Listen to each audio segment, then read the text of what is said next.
Welcome, everyone, to episode 4 of Is Anybody Listening to Me podcast with Azar and the Meat.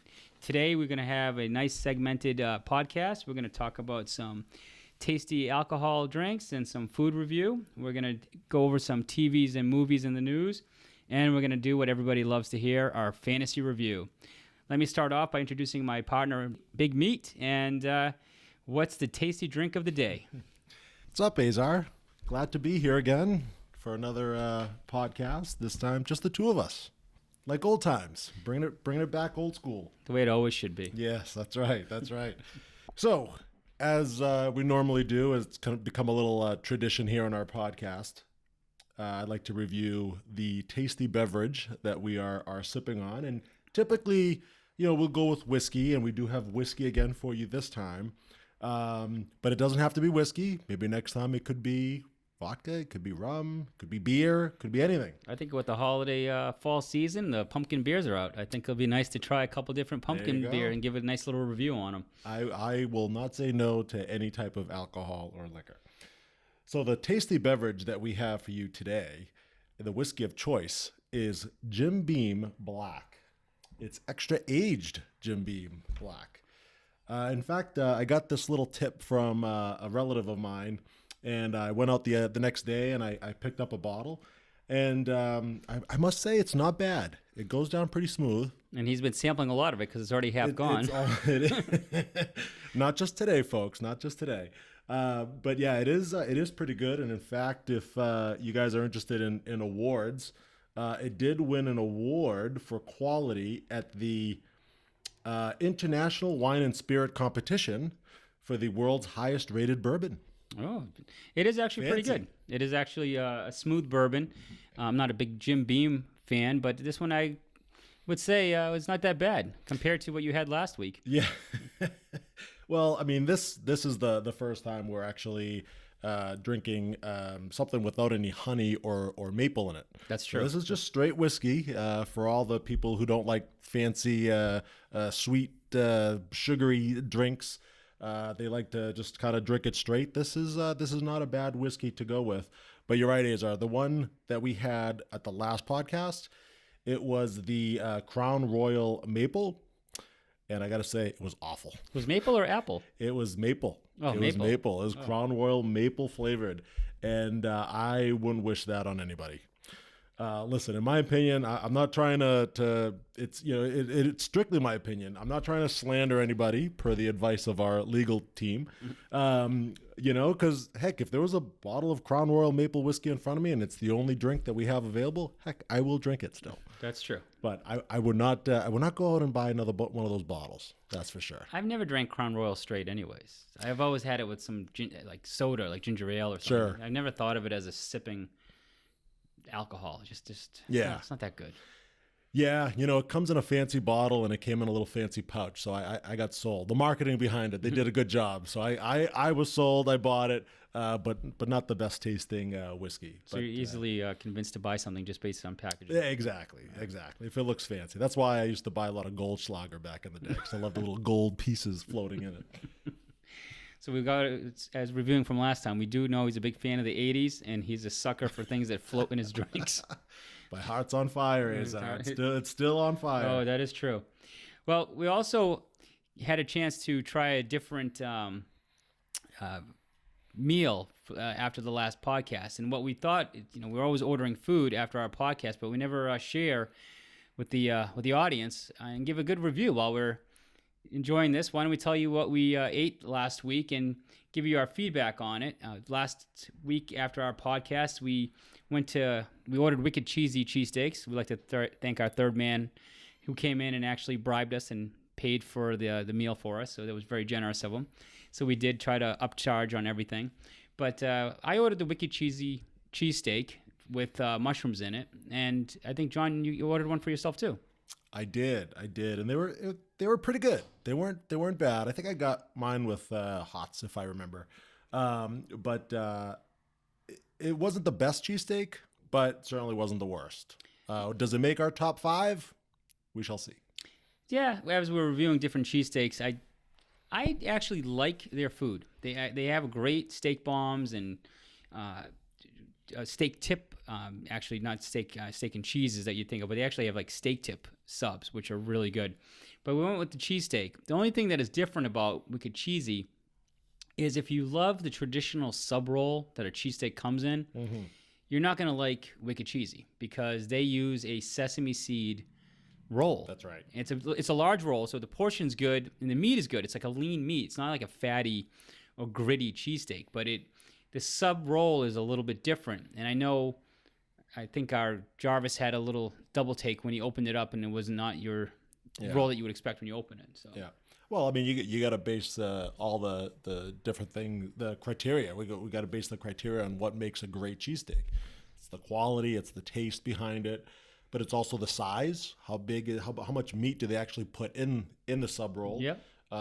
Sometimes how it's prepared. Sometimes you bite into a cheesesteak and you get those fatty pieces, those hard fatty pieces, and you're like, "What the heck is this?" I swear, one time I went to a place and I spit out more fatty pieces than what I actually ate. That's a big no-no. You don't want to do that.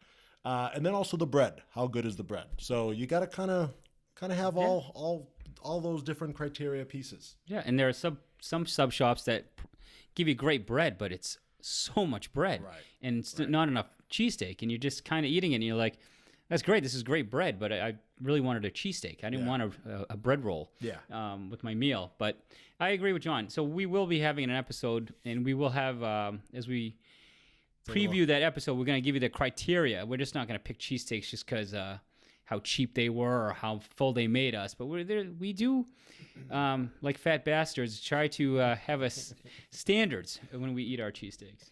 Yeah, and we're not being bribed or anything like that. We're going to be fair. We're not going to be fair. I know a couple of relatives that own some pizza shops. I'm going to be completely fair on that, and I'm not going to play favorites. Certainly, cheesesteaks are, again, like we said on the first podcast, they're a hot topic. People love their cheesesteaks. We love our cheesesteaks as well. Heck, we can talk for hours. We could do a 3-hour-long podcast just on cheesesteak, folks. But that was just a little teaser. We're not going to do that today. It's just a little teaser for next time. But I do got to say, I mentioned it a little earlier, putting hot relish in your cheesesteaks. If you haven't done so, you have to. If you love cheesesteaks, that's my little tip of the day when it comes to cheesesteaks. If you've never had hot relish in your cheesesteaks, you got to try it. It gives that little bit of extra flavor. It gives a little kick. So you pay for it in your arteries and the ass tax afterwards. So that's the only thing you have to just keep in mind is that as you're consuming that cheesesteak, it is actually really good with hots in it. But sometimes, you got to be careful when you say hots, though, because some places will put the banana peppers in there. For some reason, they confuse hots with like banana peppers, and that's not bad either. That's not. You could do the banana peppers. It's not my favorite thing on a cheesesteak, though. I never really. You need to say hot relish. Actually, that's right. Some people, if they're not, especially if you have like a young kid from high school working behind the thing and they're taking the order for it, you got to be careful. Because you could get some jalapenos, or you can actually get some banana peppers. That's right. I've had jalapenos in there before too. So, so we're gonna give you a little taste, and every time we actually have a meal after a podcast, we're gonna give you a little bit of quick review on it.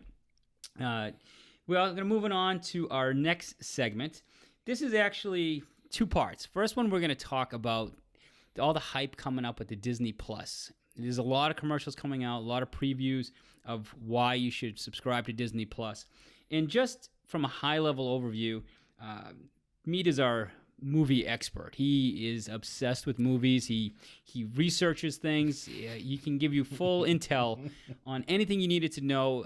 Even if you didn't ask, he will give you a full download on the everything you wanted to know about that movie, from the director to the boom operator.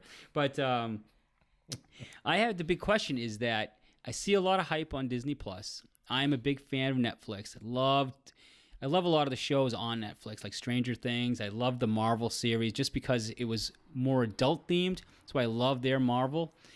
I'm a little nervous about the Disney Plus because is it going to be too kid friendly, and am I going to be captivated by a movie, shows that maybe are geared more towards kids? And I'm a little nervous in the investment of Disney Plus because it might be great for the kids, but for me as an adult, am I going to be watching any of those shows? Yeah.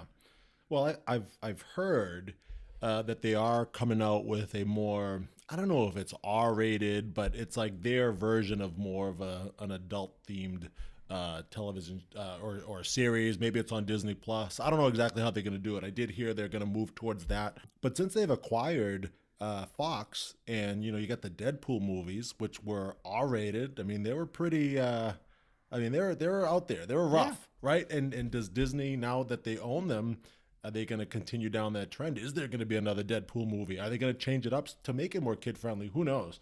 But I don't think the Disney Plus is going to be as kidsy as they're planning to. I think even with the Doctor Strange movie that's coming out, which I think is coming out in the theaters, if I'm not mistaken, they're trying to turn that into a horror movie. Like it's like a horror themed movie. Oh, so I didn't know that. How do they get away with that without? I mean, if you're gonna go horror, you're thinking, all right, it's gonna be blood, it's gonna be gory, it's gonna be scary. I don't think it's gonna go down the road of the movie It like that, but it's got to have some edginess to it. Well, that's interesting. If they can make it more appealing for adults, I think it's going to be worth the investment. I think that's what I loved about the Marvel, is that when you put the kids to bed, you were able to put on a show that was meant for adults, and it just had the content you wanted to see. It was just more real. Like it really felt like you were in a movie, compared to just watching like a TV series. Like I can't watch regular TV anymore. I can't even stomach commercials on TV. I have no patience for it anymore, and I just find myself streaming almost everything now. If I want to watch TV, I'm streaming everything at this point. Yeah, I mean, you got Netflix, you got Amazon Prime shows, you have YouTube Red. I mean, there's so many out there, and I've watched episodes on all of the above and then some. And the quality is always good. I mean, the shows that come out on those are so much better than what you see on network television shows now. And they're not just like B-level type actors. You got A-level type actors. The special effects are as good as any blockbuster movie that you'll see out in the theater. They really do a good job in investing that money into these shows. And it's just a new way of watching TV. You get an 8-10 episode season. It releases it. They get released all in the same day as the first episode, right? And you could just binge watch it and watch the whole thing in a matter of a couple of days or a few days. It's just the new way of watching television. I think I wouldn't be surprised 5-10 years down the road that all television programming for television shows and just completely just get eliminated from network television. Well, the one thing they haven't mastered, at least for full mainstream is what I'm going to try to say, is sitcoms. That hasn't really made it. Like I can't think of a series that I put on Netflix where I binged a sitcom. Yeah. That seems to be still dinosaur TV. Like you're still forced. I mean, I would love to see a series of like a Seinfeld type show or any of those shows that just you'd love to watch reruns on and just all the time. But even like I caught up on some old episodes of Friends just because it was the anniversary. And there was some episodes I remember, I'm not a big Friends fan, but there were some episodes I really found. But even then, just streaming sitcom, it's kind of a weird. Like you're just not used to just watching back-to-back episodes of a TV show when it's a sitcom. Like movies, dramas make sense, but I wonder if sitcoms will ever really cross over. Yeah. When you think of sitcoms, right, you think of like the live studio audience, right, the laugh track when they make a joke and when you hear the laughter in the background. Yeah. Clearly, they don't have that on the streaming services, but there are comedies, series that are out there that are considered comedies. You don't hear like the laugh track in the background. So does that still consider it a sitcom? Like how we're familiar with sitcoms, like what we grew up on? Which, by the way, you say sitcoms, and all I can think of is Mr. Roper. And by the way, folks, Mr. Roper will. We're so close in having to make an appearance on our next podcast. I've almost convinced him. I think it's going to happen. And I had this conversation with him the other day. And I got to say, I always think of Three's Company. It's one of those shows, speaking of sitcoms, that when it's on television, like I get sucked into watching it because I love Three's Company so much. And the scenes where Mr. Roper, where he would crack a joke, he would make fun of Mrs. Roper, and he would turn and smile at the camera, is comedy gold.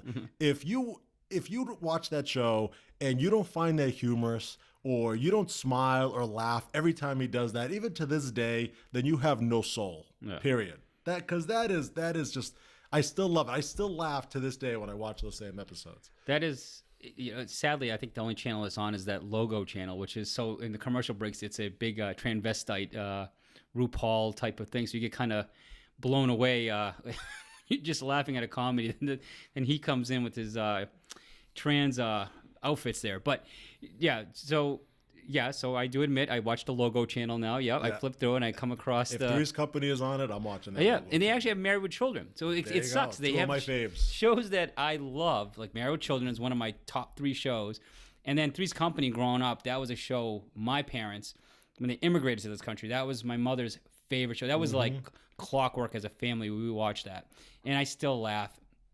And I still can hear my mother and my dad laughing in the background behind us, and that was an edgy show for its time. Oh, yeah. So you think of these old school parents laughing at a show like that. But yeah, it's weird that it's Logo is the channel that has some of these things, and Golden Girls, which is another classic, is on this weird channel that don't understand it, but apparently I'm not sure why Married with Children. I get Three's Company because he said he was gay, but I just don't.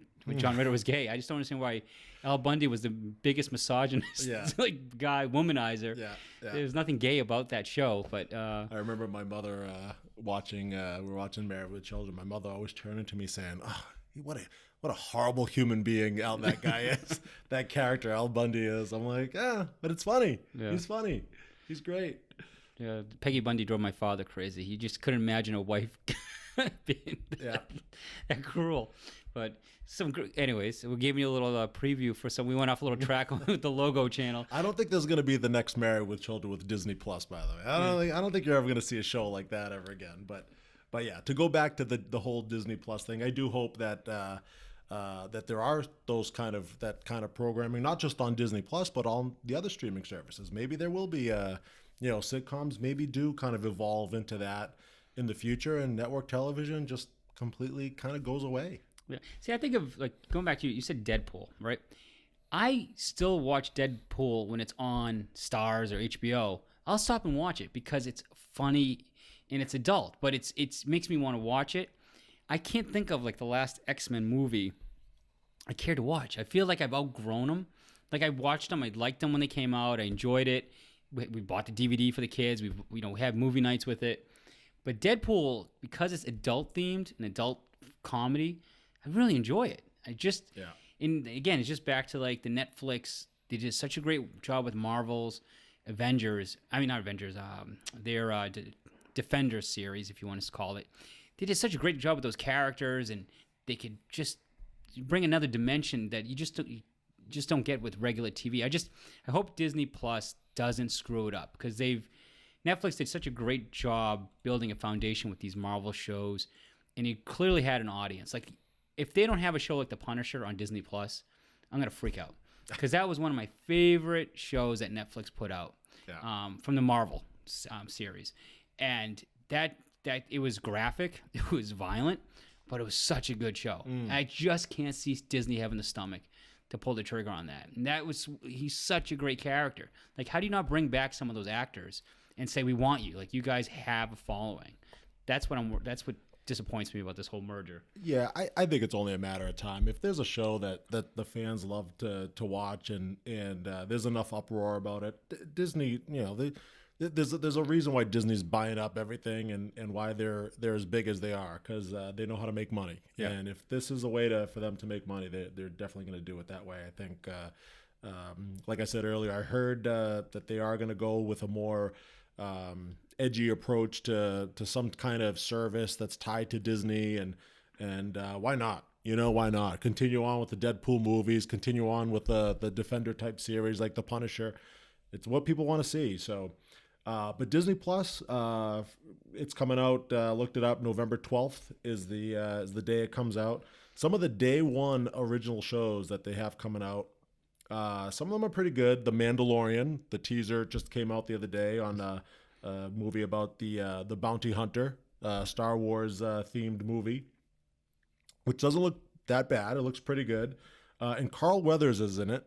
who was the guy who played Apollo Creed. Exactly, because if you listen to our last podcast, you know how much we love our Rocky and Creed movies. I didn't even know that guy was even still alive. I didn't know either. He showed up on the trailer. I'm like, oh, hey, it's Creed. And some of the other shows that are coming up, if you watch Toy Story 4, the Forky character, so they're coming out with an animated series of 10 shorts with Forky in it, all on Disney+. All right, now I'm not ordering it. Well, but I mean, if you love the Toy Story series, so there's going to be, I just think there's so much content that they're introducing. Like when they first made the announcement, whenever it was, a year or so ago, I was like, really? Like there's really that much Disney movie content that you'd want streaming? And it didn't even cross my mind that they're going to create all new original shows and programming, which is great.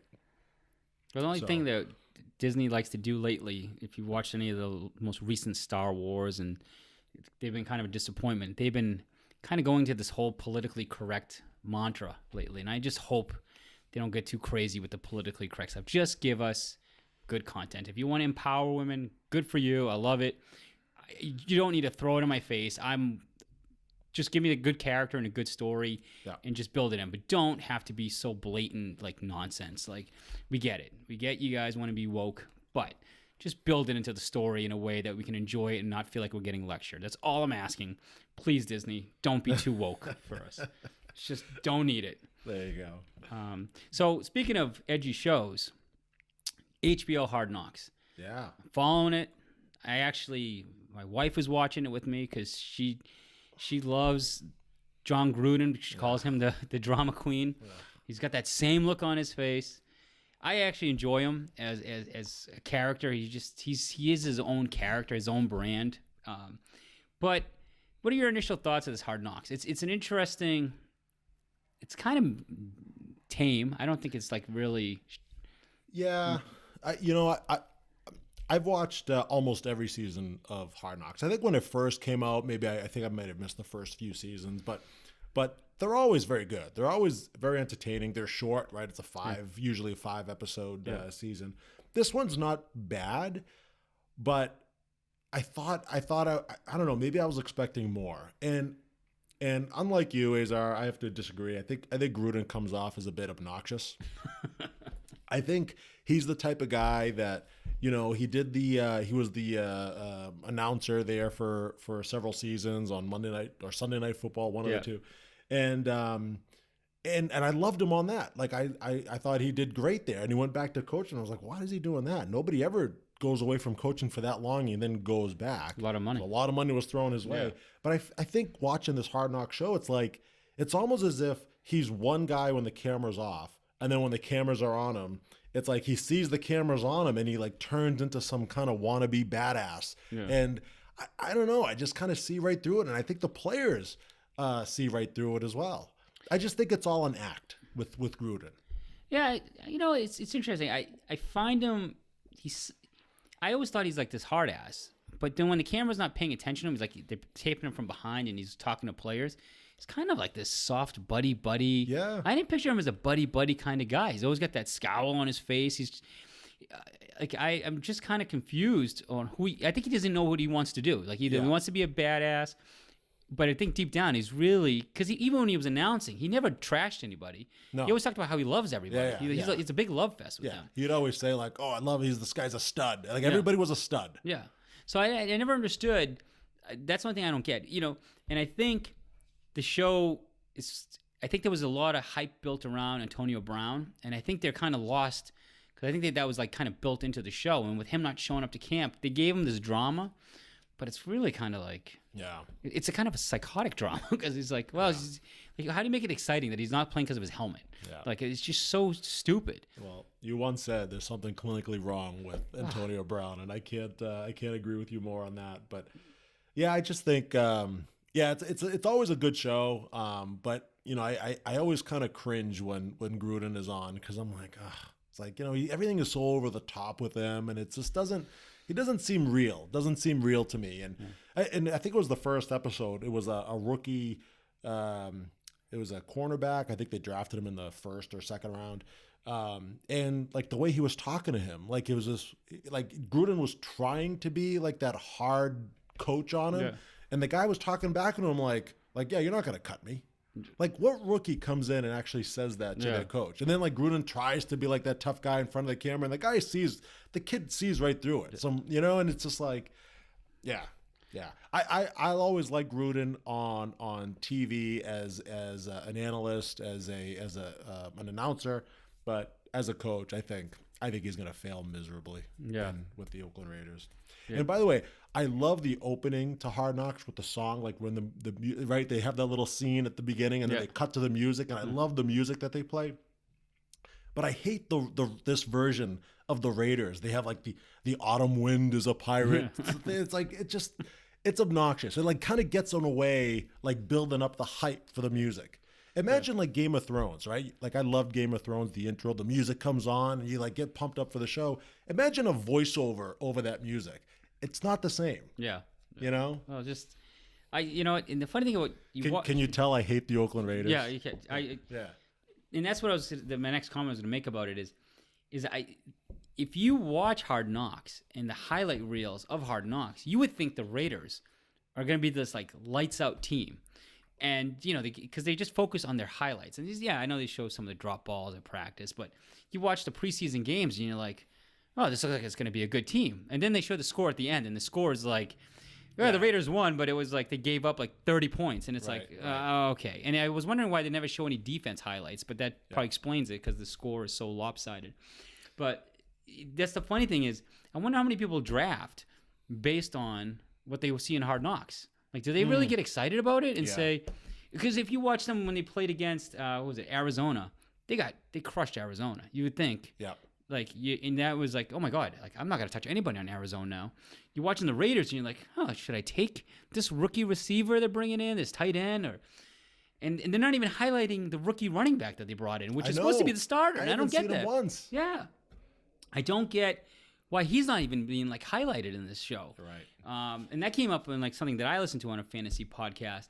They're talking about it like what's the deal? Like, why is he not even like part of the conversation? He hasn't even been mentioned or anything. Yeah. I haven't seen him once. Yeah. And he's I don't know what he looks like. Yeah. And it's weird. Like, here's like supposed to be like the future, like they drafted this guy pretty early. Yeah. Like it's weird. Well, and they do portray Derek Carr like he's this like superstar quarterback. Like he's probably the 15th ranked quarterback in the league. Yeah. He's average. He's the middle. I mean, but they make him out to be like, oh, this guy's going to take him to the promised land. He's going to be like the guy to lead this team to the Super Bowl. I'm like, what the hell has Derek Carr ever done? Yeah, in fairness, I think if Antonio Brown was sane, they did give him a real weapon. I mean, if Antonio Brown does show up and play, I mean, you can tell he's talented. I mean, you're just watching even in like on Hard Knocks when Antonio Brown showed up for those like brief scenes, he looks awesome. And with the rookie running back, there's a lot of talent around him. And John Gruden does make mediocre quarterbacks look pretty good. So yeah, this is 15 years ago. Yeah, that's what I mean. I'm hoping 20 years ago. If he is going to be their solution, it's now or never. Like I don't know how much longer they can hold on. Granted, Antonio Brown is still an unbelievable receiver, but I mean, Carr did have Amari Cooper for a couple of years. Amari Cooper's not bad. They traded him over to Dallas, and all of a sudden he became the superstar receiver with Dak Prescott thrown to him. Yeah, he's had the talent. He's had the talent before, and I think his rookie year, or maybe it was his second year. I think it was his rookie year. He came on and was like, "Oh, he's not bad. He played well," and then he kind of took a nosedive there after that for the last couple of seasons. But yeah, I don't know. I just think like they're hyping him up to be like, the next Tom Brady, like he's an elite quarterback. He's not. He's not. He's middle of the pack. But I wonder how much of those guys are victims of, like his brother, unstable teams, unstable offenses. They go into these programs and they're just garbage systems. And then they just keep changing coaches, keep changing offensive. They never really learn a system and stick it out. Like, right. I mean, look at Jared Goff, the transition when you have a real coach that knows what he's doing, how much it elevated Jared Goff's game. Does Derek Carr have that potential to be a really good quarterback in the league? I think he does. I think he's got a strong arm. He's not. I think he's better than his brother. I think he's much better than his brother. That's saying a lot. But his brother was like really bad. Yeah. Like I think Derek Carr can win some games. I just don't know if Gruden's going to take him to the next level. That's what sucks. I don't know how many more. Like if Gruden can get fired and go back to his old job and just be done. Derek Carr, I think he's going to end up being a backup after this. Like I don't see. Yeah, I can't. This is it. This is like I think do or die for him because you're right. He's got Antonio Brown now. He's got this guy Josh Jacobs that nobody knows where he is if he's real, what he's doing. Yeah. He was the number 4 overall pick. I can't remember exactly but he was up there. Like he was the early. Maybe I pick. got that wrong. But he was he was like a highly ranked running back. I think he was the first running back taken in the draft this year. The first running back that was drafted. So this is where we need our third man in because he knows all this like kind of. That's true. College stuff. That's true. Well, we have our big fantasy football draft tomorrow. We're going to learn more about the 40-yard dash. What was his 40-yard dash time? Yeah. But yeah, so I think we'll see how the Raiders do this year. But yeah, I mean, if Carr doesn't perform well, and like I said, I don't have a lot of confidence in Gruden to begin with. I think by the end of the year, if they don't make the playoffs, if they don't make any any noise during the season, I think Gruden gets fired. I think Carr, you're right, ends up becoming a backup somewhere. Yeah. I think this is it. This is it for him. So this is basically Hard Knocks is their final TV show. Screw the Raiders. Yeah. And their fake fans. This is a good segment because we're going to transition right into basically the fantasy part of our discussion for our podcast for the next 10, 15 minutes to wrap up this podcast. And we're going to talk about some hot topics. And Meat touched on one that is a hot topic because we're drafting tomorrow, which would be Sunday for us by the time this gets released. We're drafting on Sunday, and this is what I heard is actually the biggest weekend for people to draft. So a lot of people are drafting tonight, last night, and even into Sunday. So there are some things that are just unanswered going into this weekend that are frustrating.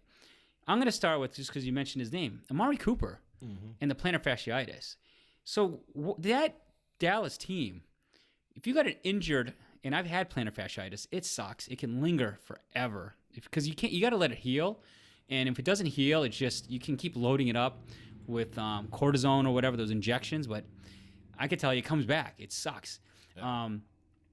If Elliott holds out, because it looks like he's not accepting that newest contract offer so far, he's not accepted it. You have you don't know what Amari Cooper is going to be like.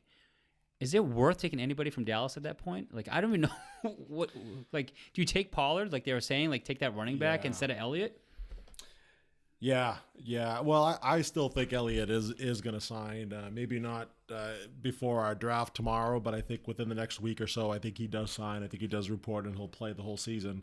And then you're right. Then if he doesn't, what happens with Amari Cooper's value? Plus, he's got that plantar fasciitis, which I read that it's more of a muscle strain. They thought it was plantar fasciitis. Now they're calling it more of a kind of a strained heel. But still, this guy, it's a foot problem. Like this guy, I feel like always has foot problems. And he's got a flat tire. He's got a flat tire. And what happens to his value? What happens to Dak Prescott's value? I don't know what other Dallas Cowboy is draftable on that team. Just a running back that was supposed to take Elliott's place. But if you have no receivers, James Witten. No. Oh yeah. Jason Witten. This is how much man that loves tight ends doesn't even know the name of the tight end. Well, when you take 2 years off and decide to come back and play football at the age of 40? So that's one hot topic. So here's another one, right? So we discussed Elliott. Elliott, there's no progress on it. There's no progress with Melvin Gordon. So a lot of us going into draft day like sons of bitches are not signing. And so a lot of us are going to be, some people will take a gamble, some will be more conservative, but there's no news on that. But here's one that is interesting. That a lot of buzz, Sony Michelle had a preseason game. All of a sudden I'm hearing his name like, oh, you got to take him. Do you trust any back from the Patriots? I'm one of those. All right. Well, this is where we really need our third man in because he would just completely go off on Sony Michelle. I was at that preseason game, and for me, like I don't have the announcer kind of messing with my opinion of Sony Michelle. I don't have like the radio guys talking. I heard some of that afterwards, and what I heard afterwards was, yeah, Sony Michelle, he looked good. He was elusive. He broke through tackles. He looked really good. And I was like, that's not what I saw when I was seeing it in person. I'm like, there was just no juke ability. Like there was no juke ability. There were moments there where he could have made one little juke and make the guy miss and run up for another 5 to 10 yards. When they got towards the goal line, they got to, I think, like the 2-yard line, and they handed it off to him, and he tried to go run up the middle, and there was a stack of players like kind of down low, and he tried to like barrel his way through them, and all he had to do was just leap over the pile and put the ball forward, and that would have been an easy touchdown. He didn't do that. The very next play, they gave it to James Devlin and let him score the touchdown. So I'm just not. I don't see it. I don't see the fascination behind Sony Michelle. It's like another Lawrence Maroney. Sounds like. Yeah. I mean, I think he benefits from a good system and a good run blocking offensive line. I think that's where Sony Michelle shines. I think he probably is good at not fumbling. He's probably a smart player. He learns the playbook well. He does all the things that you want from a Patriot and from what Belichick would want. But he's not that guy that you could say, oh yeah, he's going to be an elite running back this year. I just don't see it ever happening with him. He's going in the late third, early fourth round. I still think that might be a little high for him. I don't know. I don't know. There is one guy in our league that might take him in the first round. Yeah. He loves him so much. Well, you know who you are. Yeah, he's got a chub. Not for the right guy, unfortunately. That's right. And go Georgia. So I didn't get to watch that game. I was at a concert with my wife. But what was interesting is I got to see some of the post-game interviews. And Tom Brady is probably the greatest athlete in Boston. By the end of his career, you got to say he's probably one of the greatest athletes Boston's ever produced. But that hat that he's wearing, it's got to go. It's got to go. He's not Cam Newton. No, I think any illusion that Tom Brady is that guy from 15 years ago, he's like a blue collar kind of like dirt dog type of New England player. Yeah, your average Joe. Like he is so long gone from that. Like he's so unrelatable at this point. he is more into his fashion. Well, and then his appearance on these, like he's turning into Antonio Brown. Yeah. And these characters that come out that have a look and they're selling a look and he's selling his brand. But I just. Some of it you cringe. I know. I get it. See, I'm such a big fan of Tom Brady, and I'll always defend him. He can do whatever the hell he wants at this point in his career. I think he's earned it.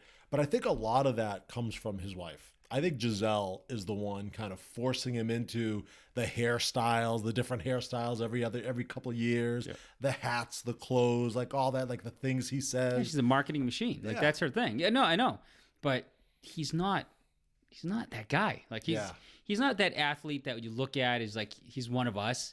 Tom Brady he's not one of us. Mm-hmm. He's like one of these 1%ers that you're like, oh yeah, dude, I can't relate to you. Like I'm sorry, I could give it like you're a great athlete, but your personal life, I don't really give two craps about. You can go eat your guacamole ice cream until you're blue in the face, have this expensive diet that no one can afford. Right? He's avocado ice cream. Yeah, it's guacamole ice cream. Oh yeah, whatever it is. He's basically guacamole ice cream, which we talked on the first podcast how damn expensive these avocados are. So imagine making ice cream out of it. So that's just a little sidebar. This could all be a farce, folks, because he could be just playing Tom Brady. He's saying how much he hates him, but tomorrow during the draft, he's drafting him high. He's drafting him early. I find it hard. I just because I can't enjoy him as a player. Yeah.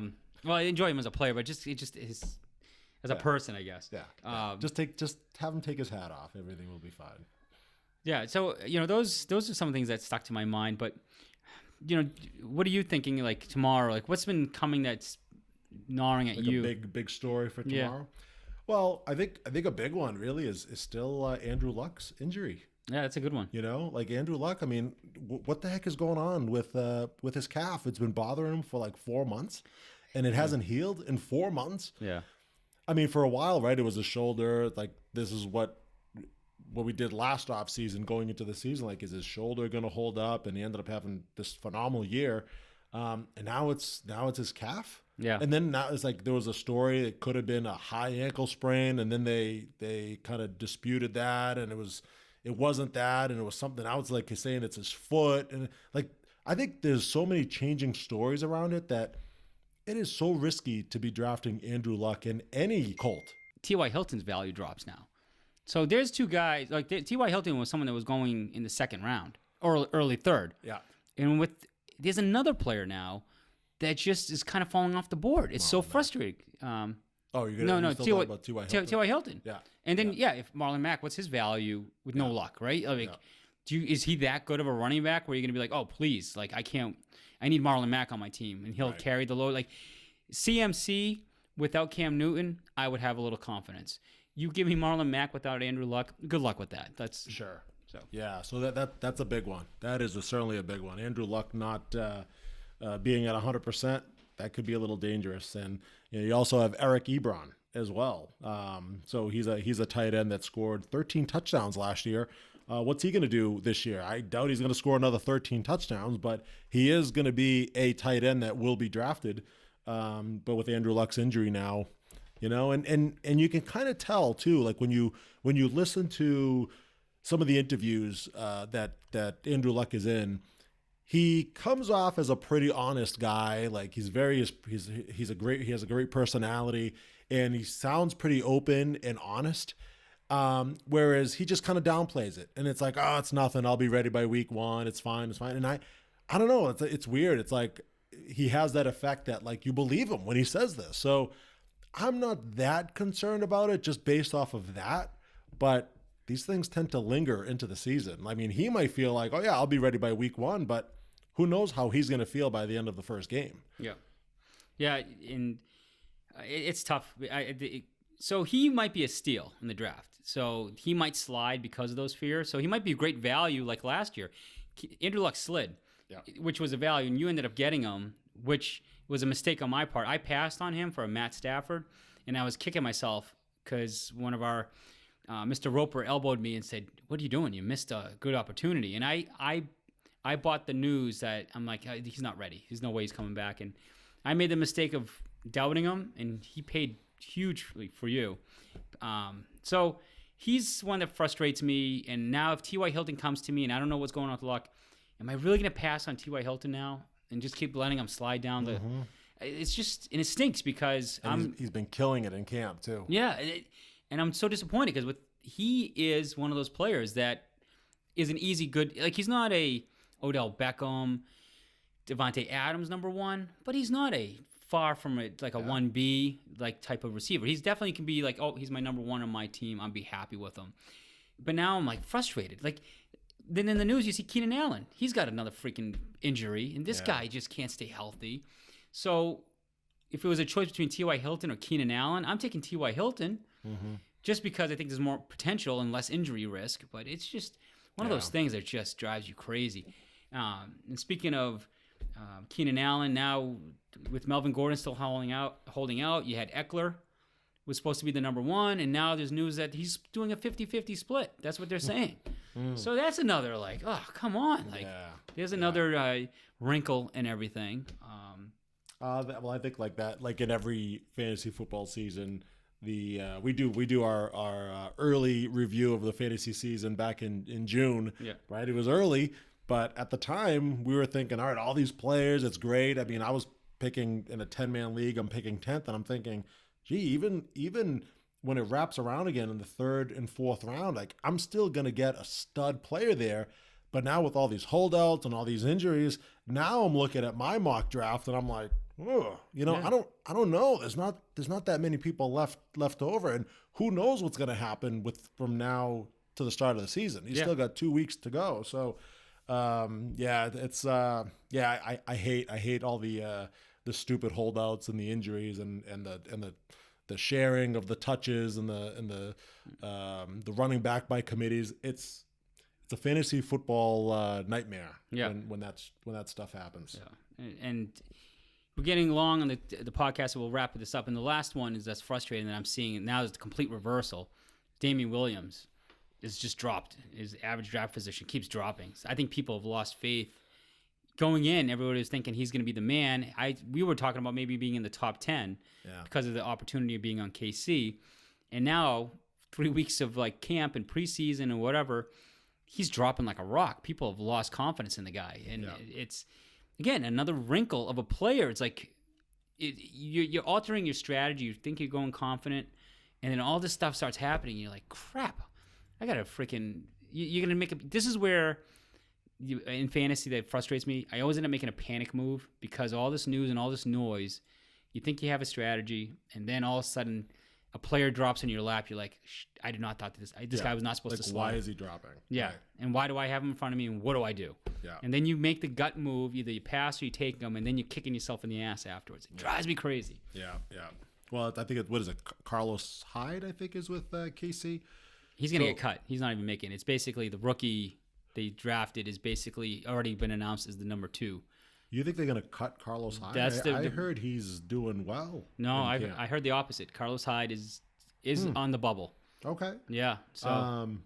Well, yeah, and early on in camp, Damian Williams was hurt, and he didn't really start practicing until 2 or 3 weeks in. Mm. He got set back a little bit. All the other players kind of stepped up. You heard Coach Reed kind of say like, well, if he's not here, these other guys are stepping up, and maybe there's going to be more of a running back by committee approach. And I think that's what happened. He just came in late, and not that since he's come back, he's performed well in camp. Yeah. But you're right. Would you take him second round, third round, early third round? I don't know. Yeah, there's a lot of decisions. All right, folks, we're gonna wrap it up here because we're going a little long. We covered a lot of topics. We hope you liked some of the segments. This is going to be our future segments. We're going to break it up into 3 different areas. We're going to do food and alcohol reviews. We're going to do TVs and movies. And definitely the third topic will be, while we're in fantasy football season, definitely a fantasy-heavy review at that time. So that way you can kind of tune in different sections that you prefer, that are your favorite for the different spectrum of audience that we have so far. People have little preferences. But with that said, go on to YouTube right now. This is the best way to find us is through YouTube. Just search for us on YouTube. There's not a lot of options with our names that come up. You'll find us. We ask you to subscribe and help us out. But Meat and I would like to thank you for another great episode of Is Anybody Listening to Me podcast with Azar and the Meat. That's great. Thanks, Azar. And subscribe, everybody. All right, and I hope you fail tomorrow.